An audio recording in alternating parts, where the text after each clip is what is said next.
Hey, how's it going, everyone? Welcome to Mentor Monday. Mentor Monday is your weekly microdose of encouragement, inspiration, and miracle grow on your potential as a coach. Here's the way we love to start Mentor Monday every week is actually connecting with you. And two things I'm going to ask you to do. One is just to like, comment, and share. The very least, please do that because that tells Facebook that we're doing a good job. It tells YouTube that we're doing a good job. We're not going to spam you for doing that or anything else. Nothing else is going to happen to you. What we want to do is for aspiring coaches all over the world, we want to be an encouragement and a support, and that helps us do that. Secondly, tell us where you're joining us from. One thing that you're excited about, what you feel life and momentum on in your life. It's very important to us to actually connect with you. And you'll see if you ever join us, I'm very passionate about connecting with people rather than just simply being a talking head.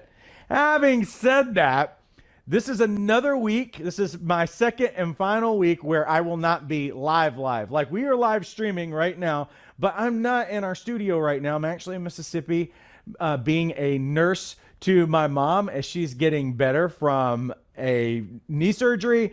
And the thing is that I appreciate all of the support, all of the prayers and everything else. Thank you so much for that. I really appreciate it. And I love the opportunity to actually be there for my mom because she's incredible. And she's always been an incredible support and really an inspiration for me in my life. Over the last couple of weeks, we have been in this series called How to Get Out of Your Own Way. And I'd encourage you to take a look back in time over the last couple of weeks if you've missed that. And really what we've been trying to go after in this series are the things that sabotage, and honestly, self-sabotage is what I see a lot of coaches doing when they are aspiring. They just want to help people. They just want to start their business. They want to be a gift to the world. They want to share their gift to the world. But a lot of times there's things that are popping up. A lot of times cyclical. There's a cycle that pops up. And a lot of people don't know that this thing is perpetually showing up in their life. And so sometimes what you need is to take a step back and have someone help you hone in on what those things really are and give you some tools to be able to address them. And that's what this series is all about. For this week, we're talking about settling for less. Now, one thing that I'm not going to talk about, because I talked about it last week, is that there are some people who settle for less because they actually feel undeserving. I'm not talking about that this week. So if you're someone who's struggling with that, I'd encourage you to go back in time and watch that. What I really believe when it comes to settling for less, I have a very strong opinion about this, and I believe that I'm going to actually convince you of it during this time, is that I actually think that people who are settling for less are not weak people, they're not victims, and they're not broken or anything else. I actually believe this. I believe that people who settle for less are really the most powerful people in the room.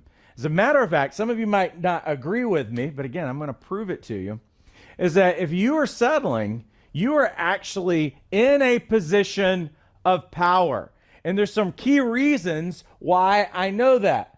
Matter of fact, people who are settling are actually usually in a pretty good place. And I say that they're in a position of power because what they have done is that they have a high degree of certainty in their life. When you have a high degree of certainty in your life is predictable. There's not a whole lot of change. There's a couple of things that we can say about that. One is that you're getting exactly what you put into it. What do I mean by that? I mean that what you do, what you choose, what you decide you're going to do or not do, we can pretty much predict what's getting ready to happen. Matter of fact, people who are settling often don't have major changes and major swings that are happening in their life. I'm not saying that they're completely happy about that, but they are reasonably in control. So that there's a high degree of certainty in their life, and that's actually what they're creating. Their life's actually pretty good in most cases. It's not perfect, it's not amazing, it's not extraordinary, but it's good, and sometimes they've told themselves that they are content with how things are. Here's the second thing I'll say about that. Second thing that I would say to demonstrate that someone's actually in a position of power is that you really are getting exactly what you choose. What a lot of people don't realize is that the life that we have right now, presently, whether you love it or not, whether you like it or not, It's a series of choices that have given you the life that you have, the friends you have, the place that you live, the job that you work, and everything else. What we have to understand is that no one's forcing you to do any of those things. No one is actually taking control of the wheel. No one's actually taking control of your hands and making you choose the things that you are doing. At the end of the day, you're the most powerful person in your life. If anybody tries to tell me, well, I don't have a choice in the matter, I have to do that, that's not true at all. Every one of us has choices. And the life that you have is a series of choices. Now, some of them might have been made 3 months ago, 6 months ago, or a year or whatever, or it might have just been last week. But literally everything that we have in our life right now is a series of choices. It proves that you are a powerful person. And if you are settling, listen, you are in the most powerful position ever in your life to actually do something, to change what's going on in your life.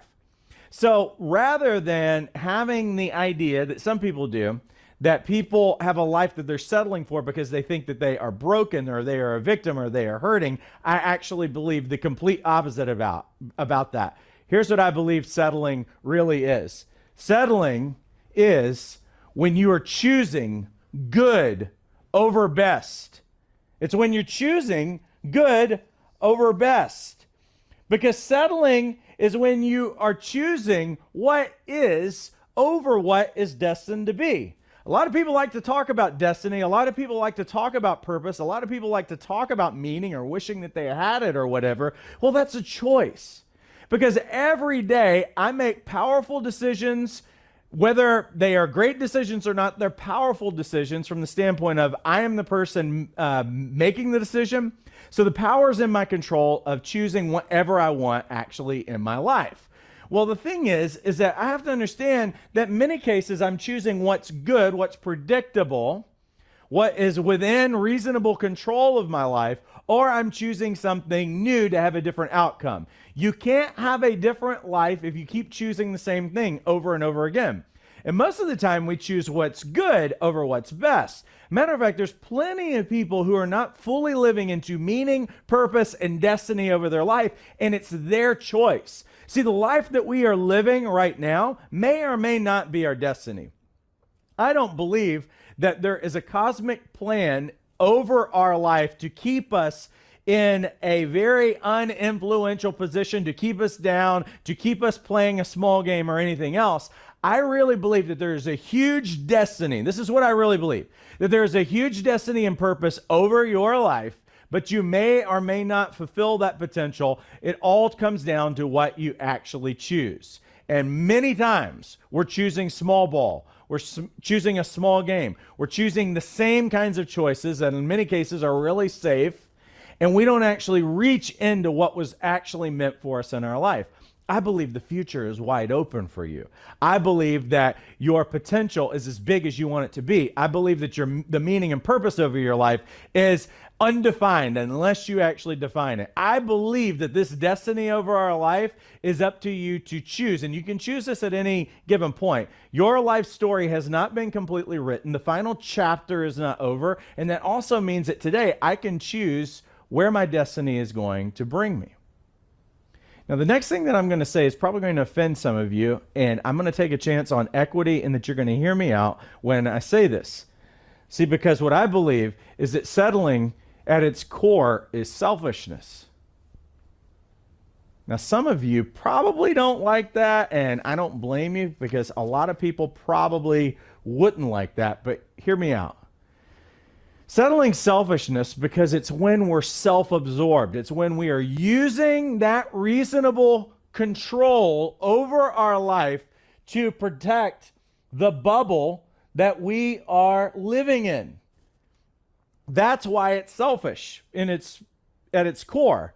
Is because I'm using the most powerful force right now on the planet known to me, and that's my choice. And I'm using that choice to create boundaries that protect me rather than choosing destiny, purpose, choosing what's hard or anything else. I'm going to stay in my bubble, and that in and of itself is what selfishness is, because it's only thinking about how things impact me and affect me. It's choosing right now to use the powerful position that I have, the powerful choice that I have to actually stay where I'm at. And in and of itself, that is the root of selfishness. Let me give you a couple of ideas around this. See, because settling is a conscious choice. Settling is a conscious choice to avoid conflict. Now, why would I say that we're trying to avoid conflict? Because the first thing that you're going to encounter if you go after something that is bigger than settling is that you're going to experience conflict. Now, there's this word that we see in the world every now and then, and it's that word peace, and a lot of people talk about it. Inner peace, peace in the world, all of this other kinds of stuff. And one of the things that's been true, particularly about our middle daughter, she's a teenager, and one of the things that I've told her from the very beginning, I've seen this in her, and I've always called her up to this in her, as far as her life is concerned and everything else, is that she's a peacemaker. Now, a peacemaker is not a peacekeeper. A lot of times when we use the word peace, we actually think that peace means an absence of conflict. We think that that peace means absence of war and everything else. That's not peace at all. That is actually harmony. Harmony, I'm not saying that there's not a place for it, because sometimes we need harmony. We can't make peace every time. Like if I'm driving down the street, or not necessarily down the street, let's say that I'm on a long trip, 5 hours, 6 hours, something like that. And the kids are going crazy and they're going at it. You know what we need sometimes? Sometimes we need to keep the peace. Sometimes we need to create harmony. And you know what we do with that? Everybody stop talking to each other. You guys are out of control, and I don't want anybody talking for the rest of the drive or something like that. So parents will do those kinds of things. You know what we're doing? We're doing a short-term fix to conflict because everything's out of control, and this isn't the right place to actually deal with it. But if you're going to make peace, you know what that means? Is that you are going to engage in conflict, because peace is not everybody just tolerating like, okay, we have difference of opinion and I'm hurt over here. Like, you know what peace really is? It's when someone comes to restoration, full wholeness, prosperity of soul. Like, it's not just about money. It's when we come to a place where we have addressed every broken area. We have addressed every conflict, and now we have fully honored other people, but we've honored ourselves. There's this complete picture of wholeness. It's not tolerating insincerity. It's not tolerating a lack of honor and integrity. It's a really, really big thing. And it takes a bold person to go after peace. And that's why I like to watch my daughter, and she calls people on their stuff. She doesn't tolerate a relationship that is not based on honor and integrity. And I watch her reach out for those things. And I've even had her in her life call me out on stuff. Now, let's compare that to someone who's in a friendship or a marriage. And you're like, oh, I've got some good friends. Why don't you have amazing friends? Well, you know, I've got a good marriage. Why don't you have an amazing, extraordinary marriage? Here's why. We're avoiding conflict. Because to get to that next level means that I'm going to have to address some things. Some of those things are going to be in me, but also it means that I'm going to have to call that other person really high. And so what we do, rather than entering the conflict, we take a step back and we settle for good instead of what we were destined for, which is total meaning, and what I would say is totally restored to what we were really made to be. Because until we are living fully in that, then it means that I'm withdrawing, I'm being self-absorbed, and I'm creating a place where it's settled, it's not great, but it's good, right? And again, good is not good enough when we know that there's something in our heart that's more. Here's the second thing that I'll tell you. Settling is a conscious choice to avoid discomfort.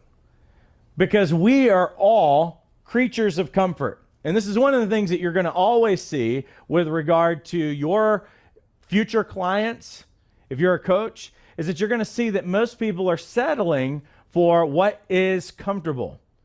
And it's uncomfortable to go to places where you haven't been tested, to go into these places where you're going to have to engage in conflict, you're going to have to do something new, you're going to have to grow in skills, you're going to have to grow in character, to go to that place. But see, settling allows us to lie down and actually lie to ourselves that comforts the ideal.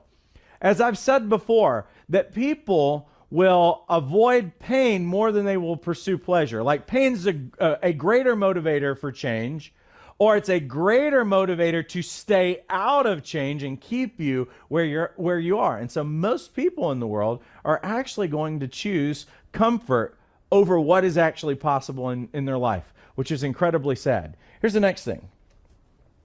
Settling is a conscious choice to not take ownership. And let's face it, you are a powerful person if you can make a choice and it's predictable. That's a powerful person. You're essentially predicting the future. You're essentially creating the future whenever you make a choice. But see, when you won't take ownership, what that really means in our life, if I won't take ownership, you know what ends up happening? Is that there ends up being a vacuum of power. And there's not really a vacuum of power for very long. See, because you won't take ownership, what that means is that probably an unworthy individual or a negative circumstance is going to fill the vacuum because you are the one destined in that moment to take power, to take ownership and say, this is mine, this is not anybody else's. And because you won't, there's never really a vacuum of power or anything else. There's always going to be something, and it's not going to be as great as it could have been because sometimes it's going to be an actual unworthy person. It's going to be an unworthy leader in some cases.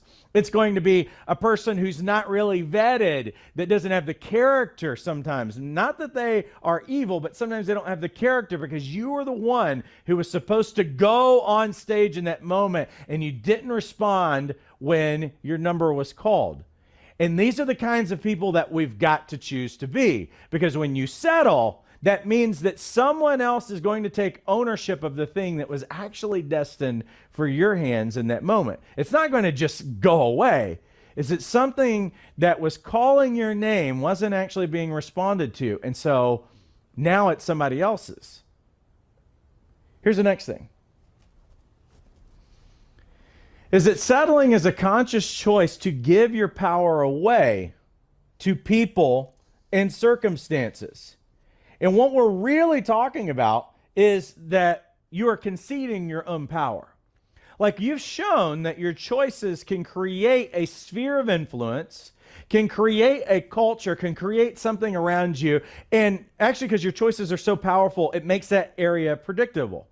What if you went into a bigger place? What if you occupied more space? What if you actually, some of the things that have bothered you in the past, things that have offended you, circumstances that needed someone powerful to step up and say, no, this is not okay anymore.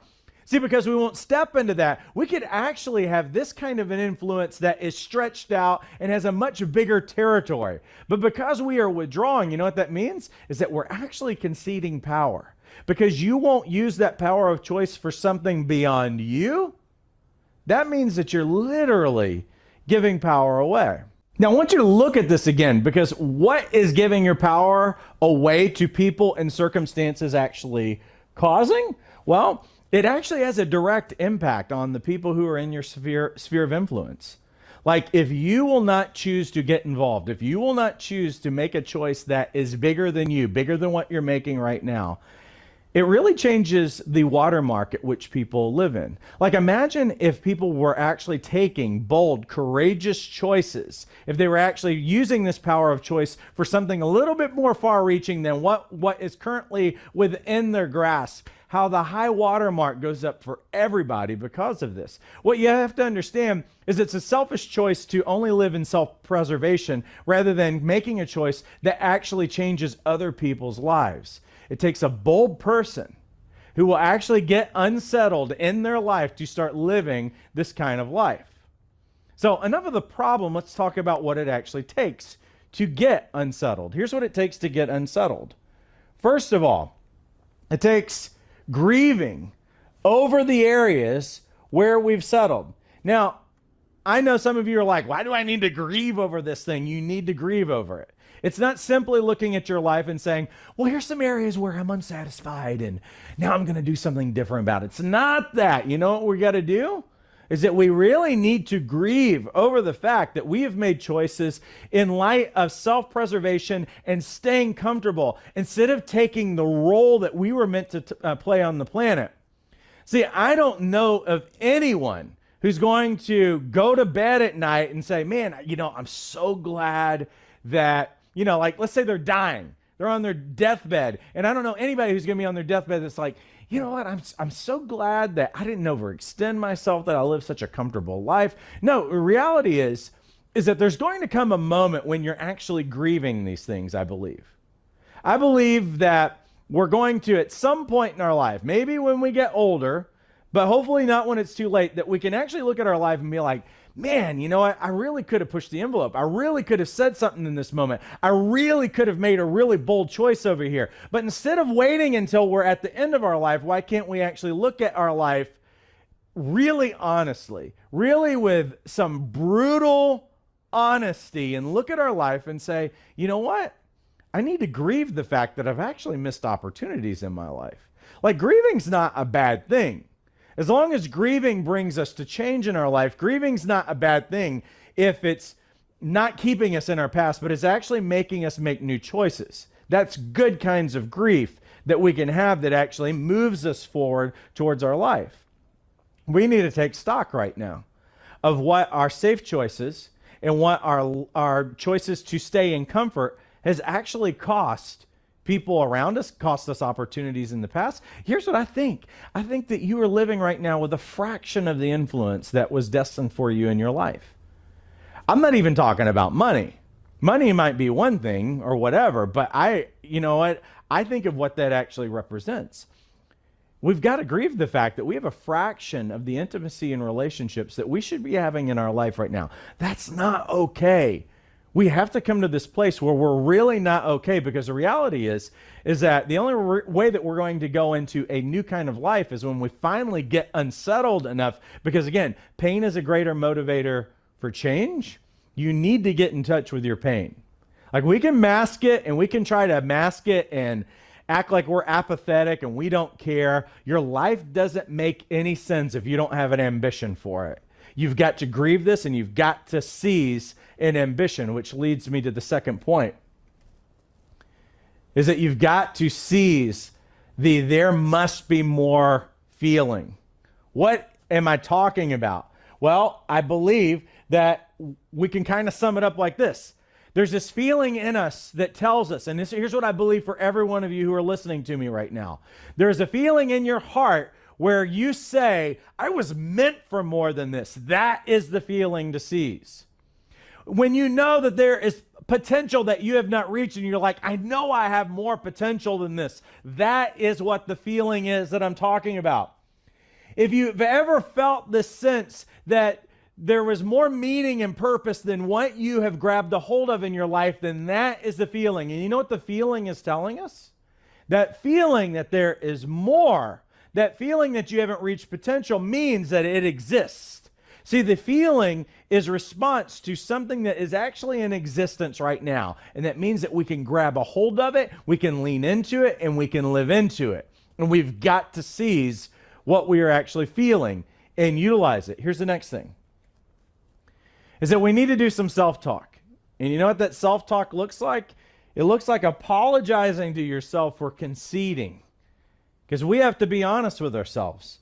It might actually mean that you need to look into the mirror and you're like, listen, Paul, I'm sorry that I have conceded my powerful position of choice and taking action in my life.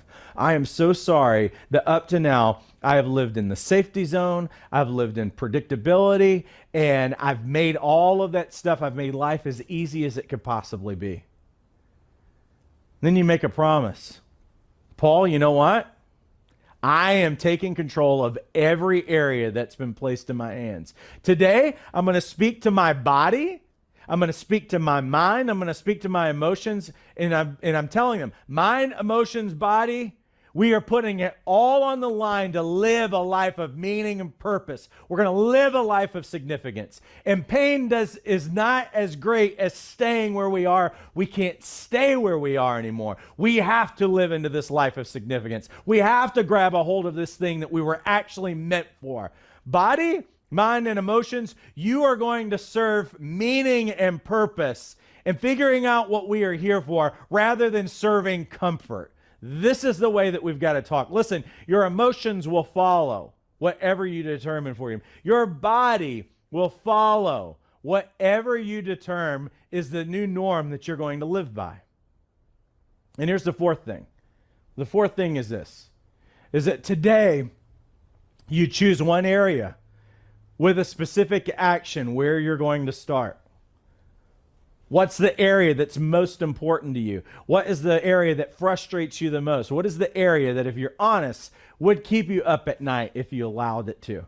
Grab a hold of that area and today make a specific action, like a decisive, specific action towards those things to do something different. See, we can't just do like these, speak these things over us and hope one day that we're going to believe it. You'll actually start believing it once you start taking action. We've got to teach our emotions how to feel.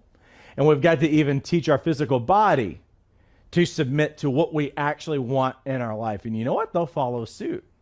It'll get to where instead of your body looking for safety and your emotions looking for safety all the time and looking for what's comfortable, is that your body will suddenly start waking up at certain times of the night, maybe even waking you up earlier in the morning than what you're used to, and saying, listen, we're ready for purpose. That is the new north. This is the new normal.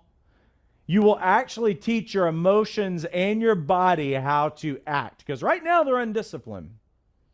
And sometimes your emotions and your body is just looking for what's comfortable. Well, listen, my mind can step outside of that and it can dictate what is the new normal and how we're going to live our lives.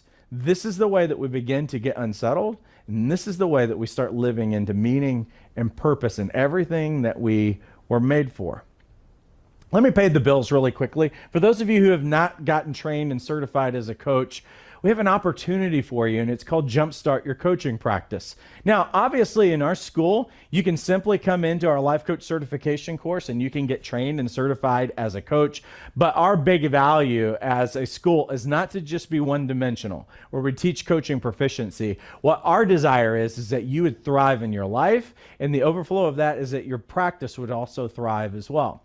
So we created Jumpstart with this whole intention to take care of a couple of things. One, coaching proficiency, because not only do you get the life coach certification course inside of your Jumpstart program, but you also get our live coaching bootcamp. It's an entire weekend where we go Friday, Saturday, and Sunday, intensive training on the core competencies of coaching. Every session that we do ends with a live Q&A.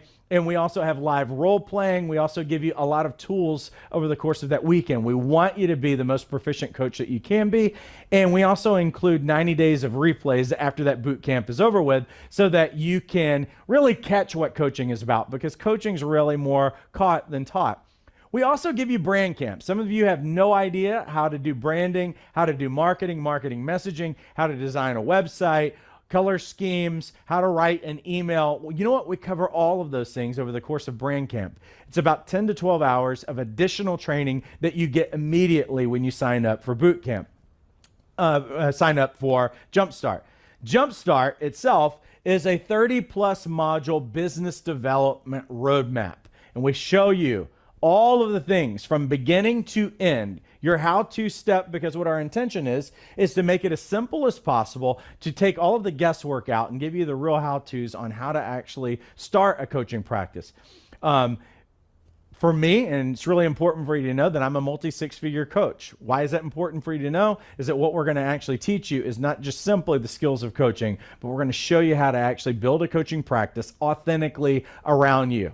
Not a shrink-wrapped plan, but that you would know what your next step is. And in everything that we do, we're always going after the mindsets and belief systems because we want our coaches to thrive. We realize that sometimes the how-tos aren't really the biggest barriers in your life, that sometimes it's what's going on in your head.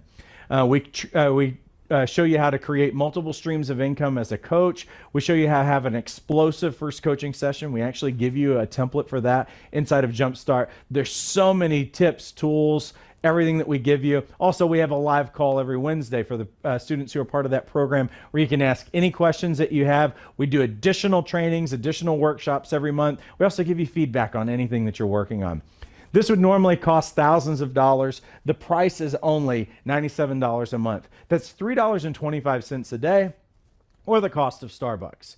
And I'd also have to add to this, we also have an online community. So all the students who are part of Jumpstart can actually connect with one another and get feedback and encouragement from one another all the time. This is what we've created. It's what I really wish I would have had when I started out as a coach. And it could have propelled me and accelerated my coaching practice so much further if I would have had those kinds of people and that kind of support in my life. And that's why we've designed it. Listen, I appreciate every one of you immensely. Thank you for everyone who I know has commented during this time. We're watching that live. Thank you again for all of your thoughts and prayers for me and my family and my mom as I'm taking care of her this week. And next week, I will be back in California. I'll actually be back in the studio, and we will be doing this again as we can continue this series. Listen, I believe in you. Have a great rest of your week, and take care.